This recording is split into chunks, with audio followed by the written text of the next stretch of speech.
Ito advice ng isang kaaway. Okay? Honor among thieves. Pag ang laban ng social media lang. Wag mong pagka nagkadimandahan ka, dimandahan lang. Kung sino panigan ng korte, siyang panalo. Kung hindi pumabor siya yung korte, o hindi pumabor sa akin, magpiyansa, matatalo. Ganun lang. Pero yung idamay mo yung pamilya, kahit ex ka lang. Social media lang. Huwag kang mandamay. Tayo lang. Casper, ikaw. Ganun lang. Huwag mo nang idamay yung pamilya nila. Pag hindi mo kinaya yung tao sa social media, pupuntahan mo yung mga pamilya nila.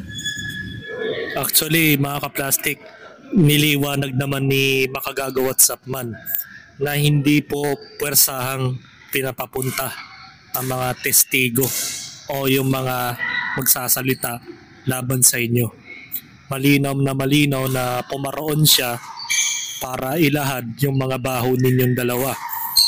Since yung mga panahon na bata pa yung mga binibiktima ninyo at minamanyak ninyo at the same time. So wala po siyang pinipuwersa si Makagago kasi malinaw naman sa video na wala po siyang intensyon na manguha ng tao para puwersahin niyang sumagot na akusahan kayo na gumagawa ng mga mali.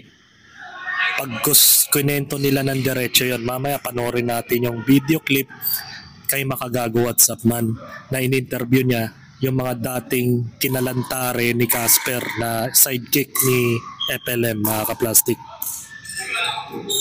Ikaw, ganun lang. Huwag mo nang idama yung pamilya mo. Pag hindi mo kinaya yung tao sa social media, pupuntahan mo yung mga pamilya nila. Tuturuan mo na ipagkanulo yung kapamilya nila. Ganyan ka kawalang hiya. Kasi kaya ng babae, nasabi mo ex-wife ko, sinulsulan mo ng pera, kunyari in-interview mo, sinusulsulan mo na go against me. Ang problema mo, hindi ko nga asawa yun. At nakilala ng abogado ko, yun yung witness nung asawa ko daw. Pero eto, na naman, hindi mo kinaya si Casper. Pinuntahan mo yung asawa niya, ex-wife niya. Sinusuhulan mo na idemanda si Casper at i-interviewin mo. Kung sino nagsama sa'yo, di ba si Igme? Wala na yung surprise mo, huwag mo na ilabas, nauna na kami.